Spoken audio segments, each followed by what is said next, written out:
Hello, चलिए आज हम बात करेंगे हम अपने आरसीडीसी में किस तरीके से अपने कॉलम को डिज़ाइन करते हैं और इसमें हम किस तरीके से अपनी बार बेंडिंग शेड्यूल या फिर इसकी जितने भी हमारे सेक्शन होते हैं या फिर रेनफोर्समेंट हमें कितने की डालनी है या फिर कह सकते हैं फुल डिज़ाइन हम आरसीडीसी में किस तरीके से करते हैं।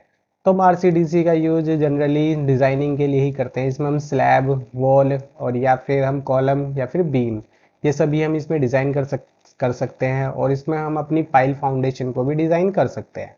तो चलिए, जैसा कि आप लोग जानते हैं, हमारा जो आरसीडीसी होता है इसमें हम दो सॉफ्टवेयर के मतलब ई टैब्स और स्टैड प्रो दोनों के ही प्रोजेक्ट को इसमें लाके यहाँ से डिज़ाइन कर सकते हैं। तो इसकी डिज़ाइनिंग काफ़ी अच्छी होती है। तो जैसे कि आप देख पा रहे हैं, हमारे यहाँ पे एक अच्छे से सेक्शन दे देता है, तो इस तरीके से एक अच्छा ओवरव्यू निकल के आता है इससे, जिसकी वजह से हम आसानी से अपनी बार बेंडिंग शेड्यूल वगैरह जो भी है अपने कॉलम के बारे में या बीम के बारे में अच्छे से पढ़ सकते हैं या फिर इसको कैलकुलेट कर सकते हैं। ये काफ़ी इजी है अपना चलाना। तो इसमें हमारी ई टैब से काफ़ी अच्छी रिपोर्टिंग ये देता है, तो इसलिए हम इसका यूज़ करते हैं। तो चलिए हम आज बात करेंगे हम ई टैब्स के प्रोजेक्ट को इसमें किस तरीके से डिज़ाइन करेंगे। तो हम आने वाले टाइम में भी देखेंगे कि हम अपने स्टैड प्रो की फाइल्स को किस तरीके से इसको यूज़ कर सकते हैं।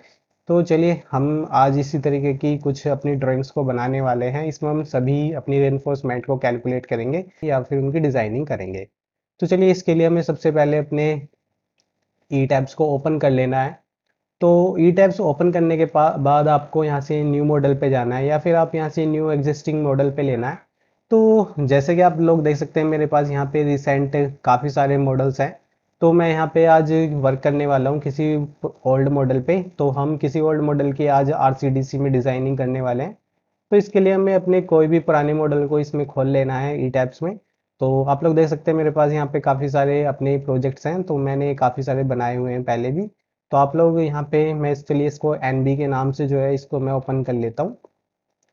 तो इसको ओपन करने के बाद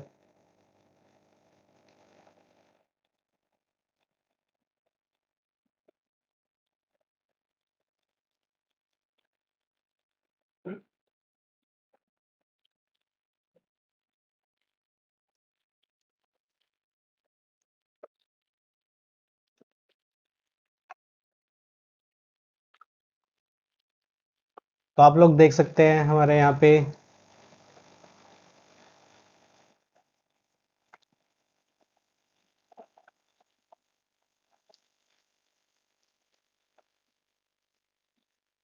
तो आप लोग देख सकते हैं हमारे यहाँ पे ई टैब्स में दोनों फाइल आ चुकी हैं। ये 3D मॉडल है, ये 2D मॉडल है। तो आज हम इसी को अपने आरसीडीसी में डिज़ाइन करने वाले हैं और अब इसमें आज बात करेंगे अपने कॉलम की। तो हम किसी और नेक्स्ट वीडियो में बात करेंगे अपने बीम्स की। तो चलिए आज हम कॉलम की बात करते हैं। तो सबसे पहले आपको कोई भी मॉडल इस तरीके से अपने ई टैब्स में ओपन कर लेना है। ओपन करने के बाद आपको सबसे पहले याद रखना है कि आपको इसमें मोड मिनिमम मोड हमारे 13 सेलेक्ट करने होते हैं। तो चलिए मैं आपको बता देता हूँ कि हम सबसे पहले अपने मोड को किस तरीके से यहाँ से मिनिमम उसकी वैल्यू को सेट करते हैं। तो इसके लिए हमें सबसे पहले अपने किसी भी प्रोजेक्ट को जब आप इसी तरीके से ओपन करोगे तो वो लॉक होगा, तो उसको आप पहले अनलॉक कर लेना। तो अनलॉक कैसे करेंगे, हम यहाँ से आके इसको अनलॉक पे क्लिक करेंगे, यहाँ से ओके करना है। ओके करते ही आप लोग देख सकते हैं यहाँ से ये मॉडल जो था हमारा वो अनलॉक हो चुका है। तो अब इसके बाद हमें क्या करना है, साइन में आना है। साइन में आने के बाद आपको फ्रेम में आना है और फ्रेम में आने के बाद आपको आउटपुट स्टेशन पे क्लिक करना है। तो जैसे आप आउटपुट स्टेशन पे क्लिक करोगे तो आपके पास इस तरह का एक फ्रेम असेसमेंट के नाम से इस तरह का एक टैब ओपन होगा। तो आपको यहाँ पे मिनिमम नंबर ऑफ स्टेशन यहाँ से डालने हैं। तो मैं यहाँ पे डाल देता हूँ 13, क्योंकि होता क्या है, हम यहाँ पे 13 क्यों ले रहे हैं, क्योंकि जो हमारा आरसीडीसी होता है उसमें मिनिमम नंबर ऑफ 13 हमारे जो मोड्स होते हैं वो हमारे डालने कंपलसरी हैं। ये उसकी टर्म एंड कंडीशन है अगर उसमें हम डिज़ाइन करते हैं किसी भी प्रोजेक्ट को। लेकिन अगर आप किसी भी आरसीडीसी या फिर स्टैड में अपने प्रोजेक्ट को डिज़ाइन कर रहे हैं तो अब यहाँ पे आपको मिनिमम नंबर ऑफ स्टेशन रखने की कोई ज़्यादा नीड नहीं है। हम अपनी रिक्वायरमेंट के हिसाब से यहाँ पे रखते हैं, लेकिन हमें आरसीडीसी में कंपलसरी है कि हमारे 13 होने चाहिए। इसके बाद हमें क्या करना है, अप्लाई पे क्लिक करना है। और देखो आप लोग देख सकते हैं यहाँ पे नो ऑब्जेक्ट सेलेक्टेड, तो मतलब हमने कोई भी ऑब्जेक्ट सेलेक्ट नहीं किया है। तो हम क्या करने वाले हैं, इन सभी मोड्स को हम क्या करेंगे, अपने बीम्स पे अप्लाई करेंगे। तो बीम्स पे अप्लाई करने के लिए हमें यहाँ से सेलेक्ट पे जाना है। सेलेक्ट पे जाने के लिए यहाँ से फिर सेलेक्ट पे जाना है और यहाँ से ऑब्जेक्ट टाइप पे। तो ये जो हमारे मिनिमम नंबर ऑफ स्टेशंस होते हैं ये हम किस पे अप्लाई करते हैं, बीम्स पे। तो जैसे हमने बीम पे क्लिक किया उसके बाद हमें क्या करना है, सेलेक्ट पे क्लिक करना है। तो आप लोग देख सकते हैं हमारे सारे बीम सेलेक्ट हो चुके हैं। तो इसके बाद हम इसको क्लोज कर देंगे। क्लोज करने के बाद जैसे आप अप्लाई करोगे तो ये हमारे यहाँ से यहाँ पे अप्लाई हो जाएंगे और फिर उसके बाद ओके करना है। ओके करने के बाद अब हमारा बस ये लास्ट स्टेप था जो हमें हर एक प्रोजेक्ट में अपने ई टैब्स में करना था। तो इसके बाद हमें डायरेक्टली इसको एक्सपोर्ट करना होता है, किसमें, आरसीडीसी में। तो आरसीडीसी में एक्सपोर्ट करने के लिए हमें करना क्या है, हमें आना है फाइल्स पे। फाइल पे आने के बाद आपको एक्सपोर्ट पे आना है और एक्सपोर्ट पे आने के बाद आपको ध्यान रखना है, आप यहाँ से एक्सेल सीट से भी कर सकते हैं या फिर एक्सिस सीट से भी कर सकते हैं। तो चलिए मैं इस पे एक्सिस सीट को यूज़ करने वाला हूँ आज। तो हमें इस पे क्लिक करना है। तो आप लोग ध्यान से देखिए एक बार और मैं आपको फिर से बता देता हूँ, फाइल्स पे आना है, फिर हमें दोबारा से एक्सपोर्ट पे आना है और फिर उसके बाद एक्सिस पे आना है। तो जैसे हम ई टैब्स टेबल टू एक्सिस पे क्लिक करेंगे तो हमारे पास इस तरीके का एक टैब ओपन हो जाएगा। लेकिन हमें ये इस टैब का यूज़ करने से पहले हमें इस अपने प्रोजेक्ट को एनालिसिस करना ज़रूरी है। नहीं तो ये क्या होगा, ये एक्सपोर्ट नहीं हो पाएगा और हमारा जो ये प्रोसेस है फिर से हमें दोबारा करना होगा। तो इसके लिए मैं इसको चलिए बंद कर देता हूँ इसको और मैं यहाँ से इसको डायरेक्ट एनालिसिस पे पहले कर लेता हूँ। तो यहाँ से चेक मॉडल करना है, तो चेक मॉडल करने के बाद ओके। ओके करते ही इसकी सारी वार्निंग्स बता देगा। तो आप लोग देख सकते हैं कोई वार्निंग नहीं जनरेट हुई है। तो सिंपली जैसे हम अपनी सभी की एनालिसिस करते आ रहे हैं अभी तक अपने प्रीवियस वीडियोस में, इसी तरीके से इसकी भी एनालिसिस करनी है। तो जैसे इसकी एनालिसिस कंप्लीट होगी फिर से हमें फाइल पे जाना है और सेम प्रोसेस फॉलो करना है। वो मैंने पहले आपको इसलिए बताया ताकि अगर आप इस स्टेप को भूल जाएंगे तो वो हमारा जो वर्क था एक्सपोर्ट करने वाला जो स्टेप्स होते हैं वो कंप्लीट नहीं हो पाएंगे। तो चलिए इसके लिए हमें फिर से फाइल पे जाना है और फिर दोबारा एक्सपोर्ट पे आएंगे और फिर एक्सिस पे क्लिक करेंगे। तो ये हमारा यहाँ पे आने के बाद आपको मॉडल पे चेक मार्क करना है और एनालिसिस पे करना है। अगर आपके सारे चेक मार्क हैं तो आप इसको अनचेक कर लेना। तो हमें दो पे रखना है, सिर्फ मॉडल पे और एनालिसिस पे। इसके बाद आप नीचे एक देख सकते हैं एक और हमारे पास ऑप्शन है, ओपन फाइल आफ्टर एक्सपोर्ट। तो अगर आप डायरेक्ट इसको ओके करने के बाद डायरेक्ट खोलना चाहते हैं, मतलब आपको जहाँ पे आपकी वो फाइल सेव होगी उस पर जाके आपको वहाँ से नहीं खोलना है या फिर डायरेक्ट यहीं से ही खोलना है, तो आप यहाँ से खोल सकते हैं। इसके बाद ओके करना है, फिर ओके करना है। ओके करने के बाद आप यहाँ से अपनी यूनिट और लेंथ को या फिर अपनी फोर्स की यूनिट को सेट करने वाले हैं। तो यहाँ से मैं इसको मीटर करने वाला हूँ। उसके बाद मैं यहाँ से किलो न्यूटन कर दूंगा। आपने जिस भी अपनी यूनिट में अपनी फिगर्स को बनाया है या फिर मॉडल को बनाया है वो आप यहाँ पे यूनिट सेट कर देना। उसके बाद यहाँ से आप टेम्परेचर भी ले सकते हैं। मैं चलिए सेल्सियस रखता हूँ यहाँ पे, फिर ओके करना है। ओके करते ही आपके पास ये लोकेशन पूछेगा आपको ये प्रोजेक्ट कहाँ पे सेव करना है। तो मैं यहाँ पे इसको रेविट प्रोजेक्ट है एक मेरे यहाँ पे, मेरा एक फोल्डर, यहाँ से मैं इसको ई टैब्स में यहाँ से करने वाला हूँ। तो मैं यहाँ पे कर देता हूँ NB1। तो आप लोग देख सकते हैं NB1 के नाम से मैं इसको यहाँ पे सेव कर दिया। तो जैसे ही अब ये सेव होगा तो आप लोग यहाँ पे देख सकते हैं एक्सपोर्टिंग टेबल टू एक्सिस। आपको कुछ नहीं करना है, बस ऐसे सिंपली अपने माउस को छोड़ देना है और फिर उसके बाद ये अपने आप एक्सिस फाइल को यहाँ पे ओपन कर देगा। तो वेट करते हैं थोड़ा सा।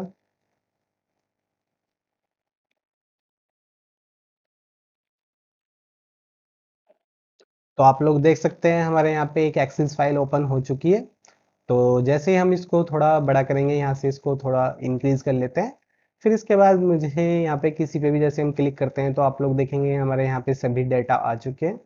तो इनको सभी को अभी अभी आप लोग देख सकते हैं कुछ यहाँ हमारे यहाँ पे जो वैल्यूज है मिसिंग है, अगर आप इसको इंक्रीज करोगे तो यहाँ पे दिखाई भी दे जाएंगी। तो चलिए इसको हमें क्या करना है, डायरेक्ट फाइल पे आना है।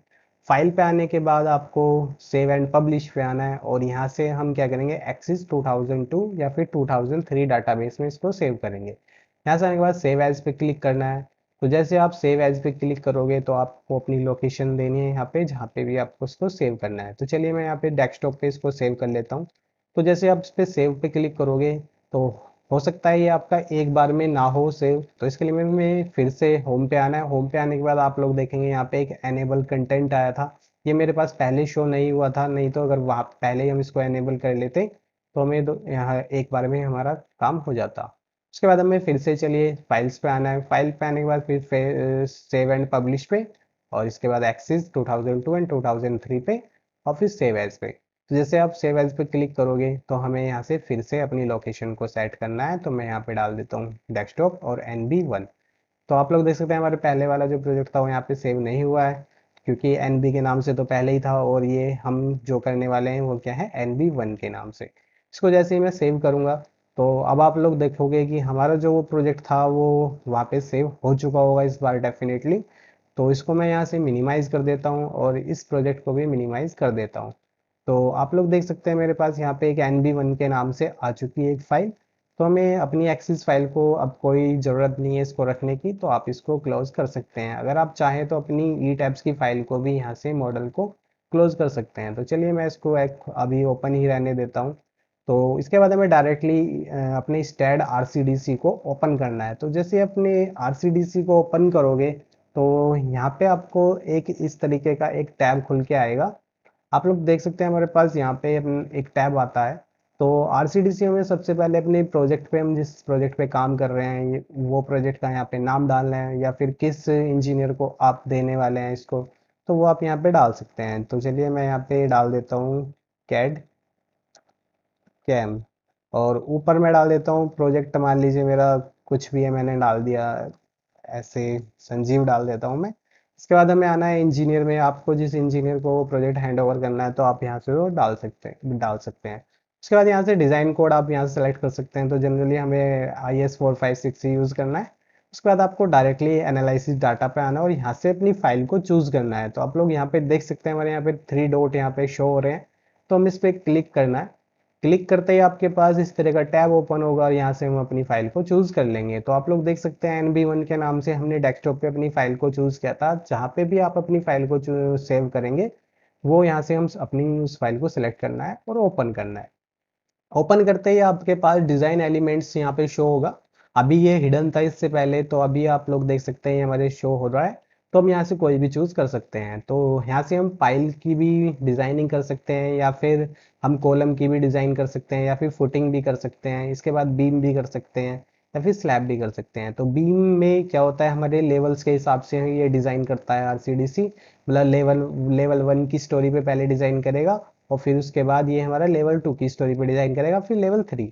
तो इस तरीके से हम यहाँ से जिस भी स्टोरी या फिर पर्टिकुलर एक ही स्टोरी को डिज़ाइन करना चाहते हैं तो वो भी हम यहाँ से कर सकते हैं। तो ये इसमें एक अच्छी बात है अपने RCDC में कि हम एक पर्टिकुलर स्टोरी को भी यहाँ से डिज़ाइन कर सकते हैं। तो इसके बाद हमें आप आज का जो हमारा टॉपिक है वो है हमारा कॉलम एंड वॉल का। तो चलिए कॉलम एंड वॉल को डिज़ाइन करने के लिए हमें इस पर सेलेक्ट करना है और क्रिएट न्यू प्रोजेक्ट पे क्लिक करना है। तो आप लोग देख सकते हैं यहाँ पे इंजीनियर का हमने कोई नाम नहीं डाला है। तो चलिए मैं यहाँ पे कोई नाम डाल सकता हूँ, मैंने डाल दिया यही। और फिर इसके बाद क्रिएट न्यू प्रोजेक्ट। तो जैसे आप क्रिएट न्यू प्रोजेक्ट पे क्लिक करोगे तो आपका ये प्रोसेस स्टार्ट हो जाएगा और ये इंपोर्ट होना शुरू हो जाएगा। तो आप लोग देख सकते हैं ये हमारी कुछ कैलकुलेशन अभी यहाँ पे हो रही थी। उसके बाद फाइनली हमारा ये अपना लेआउट आ चुका है कॉलम का। तो आप लोग देख सकते हैं यहाँ पे कॉलम का जो लेआउट है, आप इसकी नेमिंग भी देख सकते हैं। यहाँ पे पर्टिकुलर हर एक कॉलम की नेमिंग होगी, जैसे कि C5, इसके बाद C9, C8। तो इस तरीके से हर एक कॉलम को इसने अपने हिसाब से एक नाम दे दिया है। तो इन नाम के हिसाब से हम इनकी साइजेस को भी चेंज कर सकते हैं, या फिर इनमें कोई भी चेंजेस करने हैं तो वो भी हम कर सकते हैं। तो आप लोग देख सकते हैं जो ग्रिड है हमारे, या फिर कॉलम के सेंटर टू सेंटर जो हमारी डिस्टेंस है वो भी इसने दिखा दिया है हमारा 4 मीटर, और ऐसे भी क्या है हमारा 4 मीटर। तो ये सब हमारा लेआउट आ चुका है यहाँ पे। इसके बाद आप लोग यहाँ पे देख सकते हैं हमारे यहाँ पे स्टोरी 1, स्टोरी 2 और स्टोरी 3। इसके बाद यहाँ से आप लोग देख सकते हैं इस पे कॉलम की जो कवर है वो हम यहाँ से सेट कर सकते हैं, या फिर कंक्रीट का ग्रेड भी हम यहाँ से चेंज कर सकते हैं।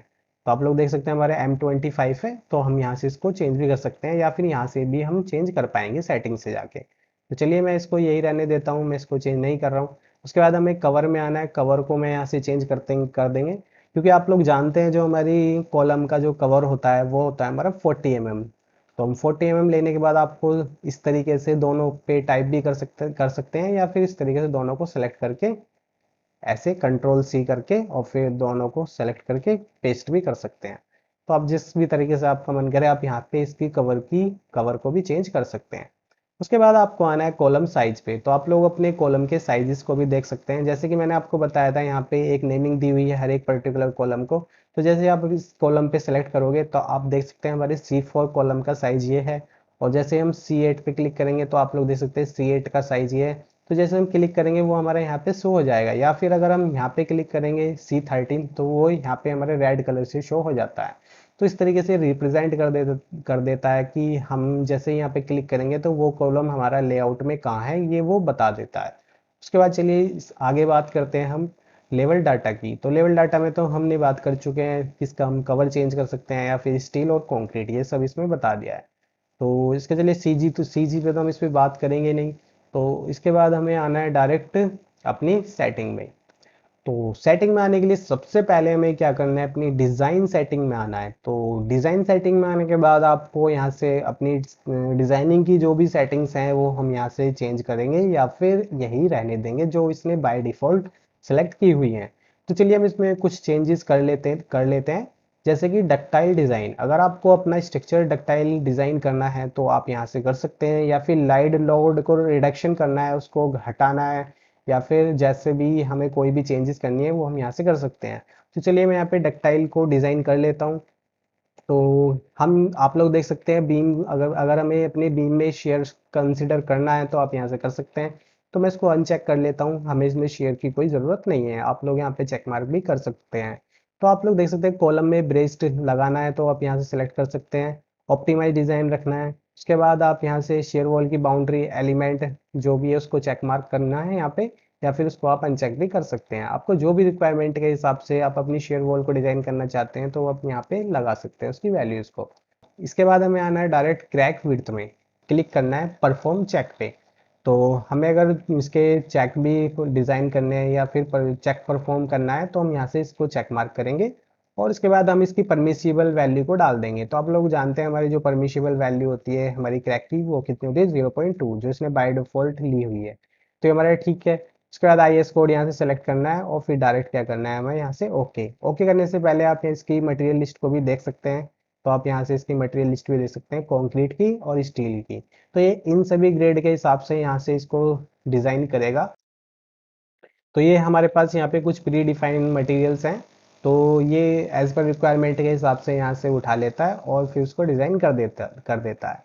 तो चलिए अब हमें क्या करना है, इसको ओके करना है। ओके करने के बाद फिर से ओके करना है। ओके करते ही हमारा ये स्टेप कंप्लीट हो जाता है। फिर इसके बाद आना है रेनफोर्समेंट सेटिंग में। तो रेनफोर्समेंट सेटिंग में आने के बाद आपको कॉलम में जो मिनिमम रेनफोर्समेंट है या फिर मैक्सिमम जो रेनफोर्समेंट है वो यहाँ से सेट करनी है। तो आप लोग जानते देख सकते हैं यहाँ पे इसने मिनिमम रेनफोर्समेंट को 0.4 लिया है, जो कि जनरली हमारा कितना होता है 0.8। तो मैं यहाँ से इसको चेंज कर लेता हूँ, और फिर मैक्सिमम हमारी 4% होती है, ये ठीक है बिल्कुल। उसके बाद यहाँ से हमें डायरेक्ट आना है जोन में। तो हम जोन की स्पेसिंग को भी यहाँ से सेलेक्ट कर सकते हैं। तो आप लोग देख सकते हैं जो हमारा जोन 1 है उसमें 100 mm है, मतलब आप जानते हैं कि हमारी जो एंड के पास जितनी भी स्टीरअप्स होती हैं उनकी स्पेसिंग कम होती है, और फिर एंड से जो जैसे दूर होते जाते हैं वो हमारी स्पेसिंग बढ़ती जाती है। तो जैसे आप लोग देख सकते हैं जोन 2 में स्पेसिंग ज़्यादा है, फिर मिड जोन में सबसे ज़्यादा है, क्योंकि मिड जोन में आप लोग देख सकते हैं हम सबसे ज़्यादा ही रखते हैं, तो यहाँ पे इसने बाय डिफ़ॉल्ट ज़्यादा ही रखा है। अगर आपके पास वैल्यूज़ हैं तो आप यहाँ पे पुट कर सकते हैं, या फिर ये अपने हिसाब से एज पर लोड फैक्टर के हिसाब से डिज़ाइन कर लेगा और अपने हिसाब से जो स्पेसिंग है वो सेट कर देगा। तो आप इस पे छोड़ दीजिए, स्पेसिंग का काम ये अपने आप कर लेगा। उसके बाद आते हैं हम कॉलम पे। तो देख सकते हैं इसने मिनिमम बार जो होती है हमारी कॉलम की वो 12 mm ली है, तो जो कि बिल्कुल ठीक है। तो अगर यहाँ से कोई और बार सेलेक्ट कर लेता है बाय डिफ़ॉल्ट तो वो आप यहाँ से चेंज भी कर सकते हैं। तो इसके बाद नीचे आना है, आप यहाँ से कॉलम के जो हुक्स हैं उनको भी लिंक है उसको भी यहाँ से देख सकते हैं आपको किस तरीके का रखना है। तो फिर इसके बाद हमें डायरेक्टली क्या करना है, ओके पे क्लिक करना है। यहाँ से क्लिक करने के बाद फिर हमें क्या आना है, यहाँ पर आना है डिटेलिंग एंड ड्राइंग सेटिंग में। तो डिटेलिंग एंड ड्राइंग सेटिंग में आने के बाद आपको यहाँ से अपनी रीबार को स्प्लाइसेस लगानी है या फिर मैकेनिकल कपलर लगाना है। तो आप देख सकते हैं अगर आपको स्प्लाइसेस रखनी है तो स्प्लाइसेस पे क्लिक करना है, या फिर मैकेनिकल कपलर पे यूज़ करना है। तो चलिए मैं आज स्प्लाइसेस पे बात करूंगा ताकि हमें अच्छे से ड्राइंग पर्टिकुलर दिख सके। आगे मैं किसी वीडियो में कपलर की भी बात करूंगा। उसके बाद आते हैं नीचे, तो यहाँ से फिर इसके में डायरेक्ट क्या करना है, ओके करना है। ओके करने के बाद हमें फिर से यहाँ आना है बेसिक लोड केस पे। तो बेसिक लोड केस पे आने के बाद आपको यहाँ से डेड लोड को यहाँ से डेड लोड सेलेक्ट करना है। और फिर लाइव लोड को यहाँ से लाइव लोड सेलेक्ट करना है और सभी दोनों को इस तरीके से इधर सेंड कर देना है। ओके करना है। ओके करने के बाद आप यहाँ पे देख सकते हैं हमारे पास यहाँ पे एक लोड कॉम्बिनेशन का टैब खुलेगा। तो आप यहाँ से लोड कॉम्बिनेशन लगा सकते हैं। इसके लिए हमें डायरेक्ट यहाँ पे आना ऐड फ्रॉम टेम्पलेट में और रेगुलर स्ट्रक्चर पे सेलेक्ट करना है। तो जैसे आप रेगुलर स्ट्रक्चर पे सेलेक्ट करोगे तो आपके पास यहाँ पे एक टैब आ जाएगा जिस पे चेक मार्क होगा। इसके बाद क्रैक एंड विड्थ पे आना है। तो क्रैक एंड विड्थ पे आने के बाद हमें फिर से same process for regular structure. तो क्रैक विड्थ को चेक करना है। उसके बाद हमें क्या करना है, इसको स्ट्रेस लिमिट पे भी चेक करना है। तो उसके बाद हमें ओके करना है। ओके करने के बाद हमें क्या करना है, डायरेक्ट दोबारा से सेटिंग में आना है और आप यहाँ से आप लोग देख सकते हैं हमने लोड कॉम्बिनेशन लगा चुके हैं। उसके बाद जोन की जो बार सेटिंग है वो अब हमें यहाँ से नहीं छेड़नी है, ये अपने आप इसको एडजस्ट कर लेता है। फिर ओके करना है। अब हमें डायरेक्ट डिज़ाइन पे क्लिक करना है। तो डिज़ाइन पे क्लिक करने के बाद आपको ऑटो डिज़ाइन पे क्लिक करना है।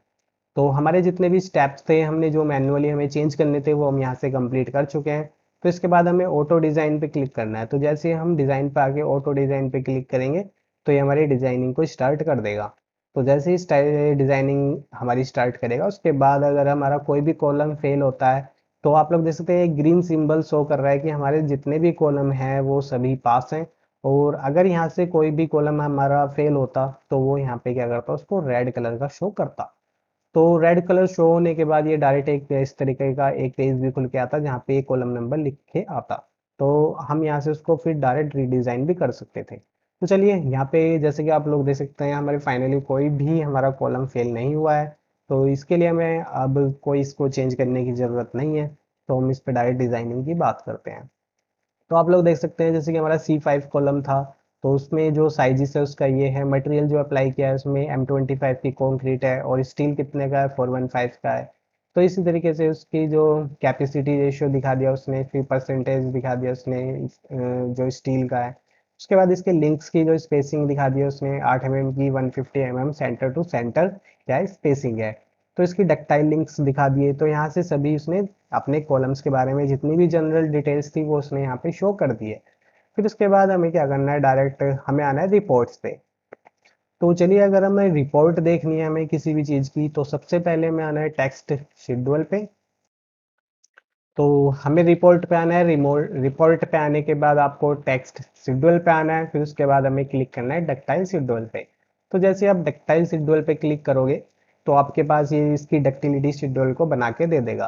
तो आप लोग देख सकते हैं हमारे पास यहाँ पे बेस से स्टोरी 1 और स्टोरी 1 से स्टोरी 2 और स्टोरी 2 से स्टोरी 3। तो हमारी जैसे कि आप लोगों को पता है कि हमारा जो स्ट्रक्चर हमने इंपोर्ट किया है वो 3 स्टोरी का था।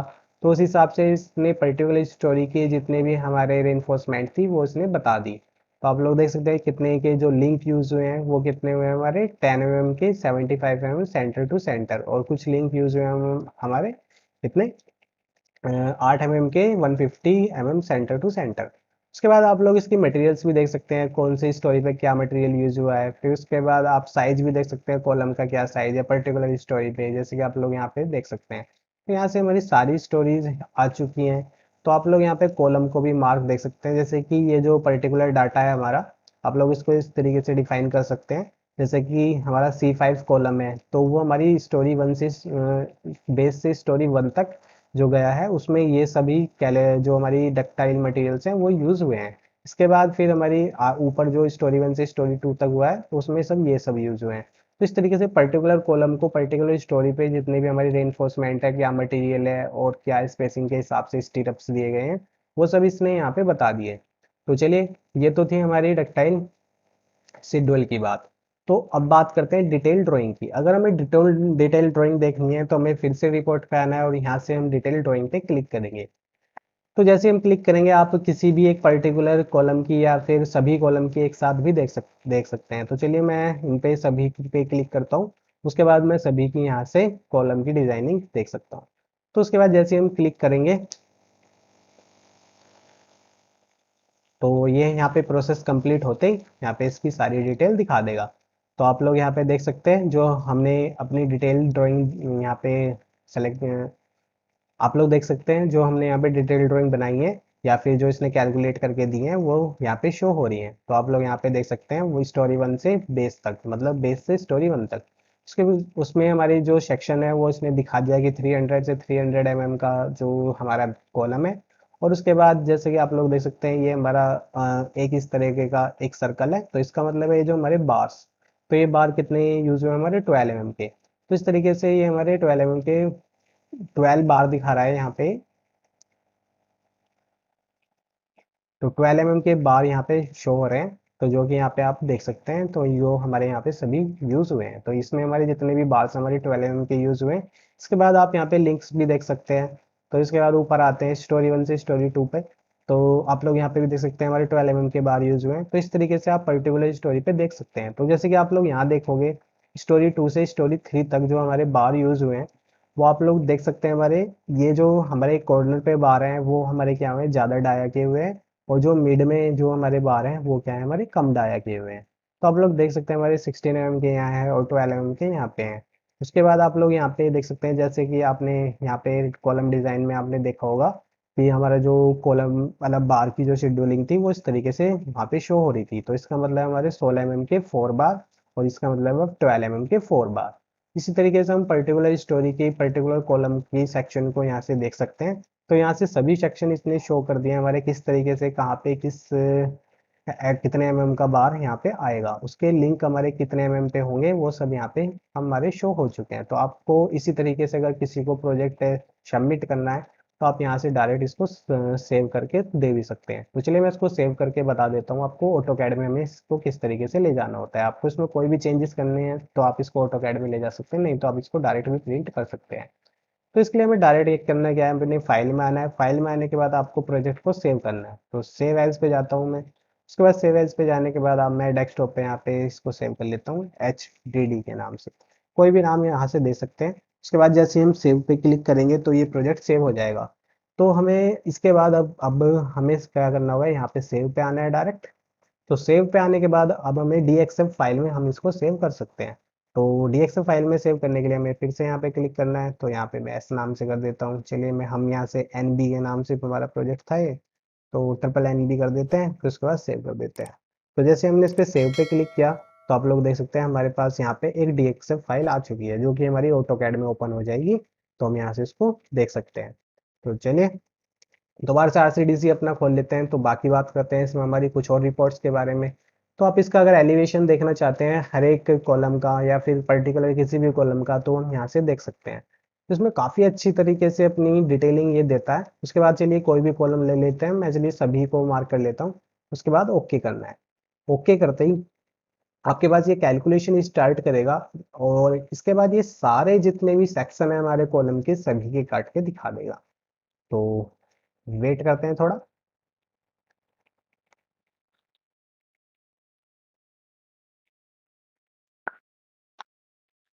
तो आप लोग देख सकते हैं हमारे सारे सेक्शन जितने भी थे यहाँ पे आ चुके हैं। तो हर एक पर्टिकुलर कॉलम के इसने सभी सेक्शन को दिखा दिया है। तो आप लोग देख सकते हैं ये स्टोरी वाइज दिखाता है। तो जिससे कि आप लोग देख सकते हैं मैंने आपको बताया ये स्टोरी के हिसाब से। तो यहाँ से क्या है हमारा प्लिंथ लेवल से डायरेक्ट यहाँ पे क्या आया, ये फर्स्ट लेवल तक, फिर फर्स्ट लेवल से क्या पे आया है यहाँ पे सेकंड फ्लोर तक, फिर सेकंड से थर्ड फ्लोर तक। तो इस तरीके से इसने सब ये शो किए हैं और इसके सेक्शन है। तो आप लोग देख सकते हैं ये जो सेक्शन है हमारा यहाँ पे क्या सेक्शन कटा हुआ है वो इसने यहाँ पे शो कर दिया। जैसे कि सेकंड सेकंड सेक्शन, ये जो हमारी ब्लू कलर की लाइन आ रही है इसका मतलब है यहाँ से किस तरीके का दिखाई देगा। तो आप लोग इसकी रेनफोर्समेंट की जो अरेंजमेंट है वो यहाँ पे आप देख सकते हैं। तो यहाँ पे क्या है हमारे 16 के 4 बार यूज हुए हैं और जो 12 के हैं वो भी हमारे कितने बार यूज हुए हैं, 4। तो इस तरीके से हमें फिर नीचे आना है। नीचे आने के बाद आप पर्टिकुलर किसी भी स्टोरी पे अपनी रेनफोर्समेंट की डिटेलिंग यहाँ से देख सकते हैं। उसके बाद पर्टिकुलर इनकी डिस्टेंस भी चेक कर सकते हैं। तो मैं इसको थोड़ा नीचे करता हूँ। आप इसकी लैप लेंथ भी देख सकते हैं जैसे कि ये रहा। तो आप ये हमने यहाँ पे कपलर यूज नहीं किए हैं तो इसकी इसलिए क्या दिखा रहा है, लैप लेंथ। इसके बाद चलिए यहाँ पे आते हैं। इस तरीके से हम पर्टिकुलर किसी भी कॉलम को देख सकते हैं। तो देखा आप लोग देख सकते हैं कॉलम C5। इसी तरीके से हमें अगर दूसरे कॉलम का देखना है C9, तो इस तरीके से हम पर्टिकुलर किसी भी कॉलम की डिटेलिंग यहाँ से चेक कर सकते हैं। तो आप लोग देख सकते हैं सभी जगह यहाँ पे एक सेक्शन कट करके दिखाता है और उसके बाद एक कॉलम का पर्टिकुलर सेक्शन भी कट करके दिखाता है। तो चलिए इसके बाद आप लोग देख सकते हैं स्टीरअप्स का भी इसने सेक्शन दिखाया है किस तरीके की स्टीरअप्स हमारे यहाँ पे यूज हो रही है। तो इस तरीके से सभी का हम सेक्शन भी चेक कर सकते हैं। तो चलिए मैं जल्दी जल्दी बता देता हूँ आपको ताकि वीडियो लंबा ना हो। तो इसके लिए हमें डायरेक्ट आप लोगों ने देखा कि हमने अपना एलिवेशन कंप्लीट कर लिया है। तो एलिवेशन के बाद हमें अपनी डिज़ाइन समरी को चेक करना है। तो जैसे हम डिज़ाइन समरी पे चेक करेंगे तो यहाँ पे डिज़ाइन समरी हमारी आ जाएगी। तो डिज़ाइन समरी में आप लोग देख सकते हैं हमारी पर्टिकुलर कॉलम के बारे में जो भी हमारी डिटेल्स हैं, साइज, मटेरियल, उसके बाद कितना मैक्सिमम किलोन्यूटन का फोर्स आया, उसके ऊपर परसेंटेज ऑफ स्टील क्या रही है उसकी हमारी 1.01, उसके बाद इंटरेक्शन रेशियो क्या है उसका, फिर लिंक कितने यूज हुए हैं, मेन रेनफोर्समेंट का क्या साइज है।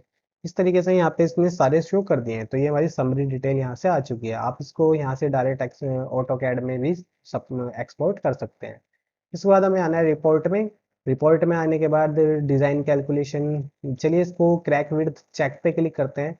तो जैसे हम इस पे क्रैक विड्थ चेक पे क्लिक करेंगे तो आपको यहाँ पे सारी स्टोरी का जितने भी डाटा है वो आप यहाँ पे देख सकते हैं। अपनी जितने भी क्रैक्स, हमारे मैक्सिमम कंप्रेसिबल स्ट्रेस आया कितना है, या फिर टेंसल स्ट्रेस कितना आया है एक पर्टिकुलर मेंबर पे, या फिर कितने कॉलम पे वो कितना आ रहा है, वो सब यहाँ पे शो हो गया। तो चलिए आगे बात करते हैं अब हम। तो चलिए बात करते हैं स्नैपशॉट की। तो स्नैपशॉट में क्या है, इसमें हमें यस क्लिक करना है। तो इसमें क्या है हमारा, इसमें परसेंटेज ऑफ स्टील बता देता है हमारा कितना है। तो आप लोग देख सकते हैं स्टोरी वन पे बेस से कितना है 1.01, फिर इसके बाद स्टोरी टू पे 1.01, और फिर स्टोरी थ्री पे 1.40। तो आप लोग देख सकते हैं लगभग ठीक है ये हमारा, कोई प्रॉब्लम नहीं है। मतलब 4% से कम होना चाहिए और 0.8% से ज़्यादा होना चाहिए। तो आप लोग देख सकते हैं सभी का यहाँ पे इसमें शेड्यूल करके दिखा दिया है हमारा। तो इस तरीके से हम इसकी स्नैपशॉट के थ्रू यहाँ से हम अपनी परसेंटेज ऑफ स्टील भी चेक कर सकते हैं। तो अगर मान लीजिए अगर बेस में ज़्यादा है, जैसे कि आप लोग देख सकते हैं हमारी बेस में यहाँ पे ज़्यादा परसेंटेज ऑफ स्टील है, फिर उसके ऊपर कम है, तो इसका मतलब ये हमारे रीडिज़ाइन करना होगा। जैसे हम इसको रीडिज़ाइन करेंगे तो जैसे कि आप लोग देख सकते हैं सेम है, तो मतलब सेम का मतलब है कि हमारा पूरा जो सेक्शन है वो बिल्कुल प्रॉपर वे में डिज़ाइन हुआ है। तो इस तरीके से हमें क्या करना है, इसके सेक्शन को वहाँ से चेंज करना है बाहर से जाके, और इसके साइज को हमें बढ़ा देंगे। तो साइज बढ़ाने से होगा क्या, हमारे जितनी परसेंटेज ऑफ स्टील है वो हमारी बराबर हो जाएगी स्टोरी वन से लेकर स्टोरी थ्री तक, मतलब बेस से लेकर स्टोरी थ्री तक। इसके बाद आएंगे हम रिपोर्ट पे। रिपोर्ट पे आने के बाद फेलियर डायग्नोस्टिक पे क्लिक करेंगे। तो हम यहाँ से देख सकते हैं अगर हमारा कोई भी कॉलम फेल है तो वो यहाँ से हमारा बता देगा, तो नो फेल्ड कॉलम। तो इसके बाद बिल ऑफ क्वांटिटीज भी हम यहाँ से निकाल सकते हैं। बिल ऑफ क्वांटिटीज निकालने के लिए आपको यहाँ से रेट उसका डालना होगा। तो आप लोगों को पता होगा जो स्टील का जो रेट होता है, जैसे मान लो 55 है, और मान लीजिए कंक्रीट का क्या रेट चल रहा है। तो जैसे जनरली अभी कितना चल रहा है 3500। तो इसके बाद हमें क्या करना है, इसकी शटरिंग का रेट यहाँ से डाल देना है। तो शटरिंग का चलिए मैं डाल देता हूँ यहाँ से 50, क्योंकि शटरिंग तो हमारी सस्ती होती है। उसके बाद ओके पे क्लिक करना है। तो जैसे ही आप ओके क्लिक करोगे आपके पास ये उसका कैलकुलेशन बता देगा। तो आप लोगों को देखा कि हमने यहाँ पे इसको चेक मार्क नहीं किया था तो इसलिए इसने नहीं बताया। तो बिल ऑफ क्वांटिटी पे आने के बाद आपको यहाँ से अपनी सारी डिटेल को सबमिट करना है। तो इसके बाद आपको यहाँ पे डालना है, फिर ओके करना है। ओके करते ही आपके पास यहाँ पे सभी डिटेल्स हमारी आ जाएंगी। तो आप लोग देख सकते हैं हमारी जो कंक्रीट का जो M25 हमने यूज़ किया उसकी क्वांटिटी कितनी लगी है, इतनी, और रेट क्या है हमारा 3500। उसके बाद कॉस्ट हमारी इतनी आई, तो टोटल कॉस्ट कितना है हमारा कंक्रीट का 45,360। उसी तरीके से हमारी जो रेनफोर्समेंट है उसके भी हम यहाँ से अपनी डिटेल यहाँ से हम चेक कर सकते हैं। तो जो हमारा टोटल क्वांटिटी में हमारा कितना लगा है, हमारा जो स्टील लगा है वो कितना लगा है 3131, तो मतलब 3131। तो इसके बाद आप लोग देख सकते हैं यहाँ से जो T8 मतलब FE415 की जो हमारी 8 mm की बार थी उसका जो हमारी कितनी क्वांटिटी में लगी है वो इतनी क्वांटिटी में लगी है। उसका रेट कितना बैठा 55। इस तरीके से एक पर्टिकुलर बार के इसने सभी की लेंथ के हिसाब से उसका वेट बता दिया है उसने किलोग्राम में। तो आप लोग देख सकते हैं कि हमारा किलोग्राम में कितना बैठा, इतना। इसी तरीके से हमारा जो 16 mm की बार यूज हुई है वो कितनी हुई है 220 किलोग्राम। उसके बाद इन सभी को कैलकुलेट करने के बाद उसने स्टील की भी कॉस्ट यहाँ पे कैलकुलेट कर दी। तो टोटल जो है हमारा 2,25,714 रुपये में हमारा ये पूरा कॉलम का जो काम है वो खत्म हो जाएगा। इसी तरीके से हम इसका बीबीएस भी क्रिएट कर सकते हैं। तो बीबीएस क्रिएट करने के लिए आपको जनरेट बीबीएस पे जाना है, और आप पर्टिकुलर कितने भी सेक्शन को यहाँ से बीबीएस बना सकते हैं। बीबीएस का मतलब है बार बेंडिंग शेड्यूल। तो इस पे आने के बाद आपको जनरेट पे क्लिक करना है।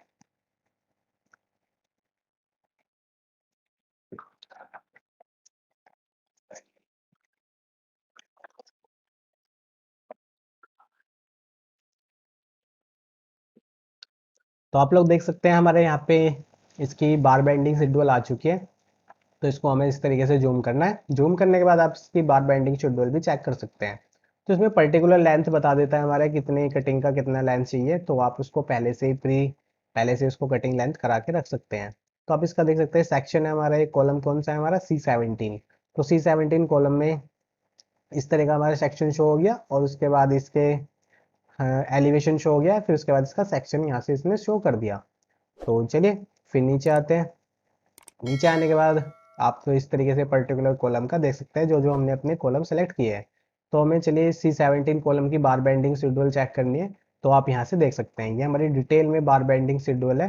तो आप लोग यहाँ पे देख सकते हैं C17 है, उसके बाद बार मार्क जो हमारा B1 B2 इस तरीके से जो हमारी इनको मार्क किया हुआ है वो इसने बता दिया। इसके बाद जो बार की शेप है वो हमारी इस तरीके की है, और कटिंग लेंथ कितना है 5100। तो इस तरीके से जो हमारी लेंथ है वो है mm में। तो इस तरीके से हमारे इसमें पहले से ही हमें हमें पता लग जाता है कि हमारे कितने नंबर्स की कितनी लेंथ कटिंग में चाहिए, ताकि हमें बार बार अपना वर्क करने में प्रॉब्लम ना हो। तो एक बार में हम अपने पूरे मटेरियल्स को इस तरीके से मंगवा सकते हैं यहाँ से देख के। उस तरीके से हमें यहाँ से सभी को जितनी हमारी कैलकुलेशन के हिसाब से जो लेंथ आ रही है उस तरीके से हम इसको तैयार कर लेते हैं, और फिर उसके बाद अपने कॉलम में हमें ये यूज़ करना होता है। तो जो ये हमारा आज टॉपिक था कॉलम डिज़ाइनिंग का, तो ये हमारा कंप्लीट हो चुका है, जिसमें हमने अपने ई टैब से G+3 बिल्डिंग को यहाँ से इंपोर्ट किया था अपने RCDC में। तो RCDC में इंपोर्ट करने के बाद हमने इसमें सारी चीज़ें देखी अपने एक एक करके, जैसे कि हमने इसमें इसका एलिवेशन देखा अपने कॉलम का। एलिवेशन के बाद हमने इसकी सारी रिपोर्ट्स के बारे में पढ़ा, जैसे कि शेड्यूल ड्राइंग, फिर डिटेल ड्राइंग, फिर एलिवेशन, प्रोजेक्ट सेटिंग, समरी देखी हमने इसकी।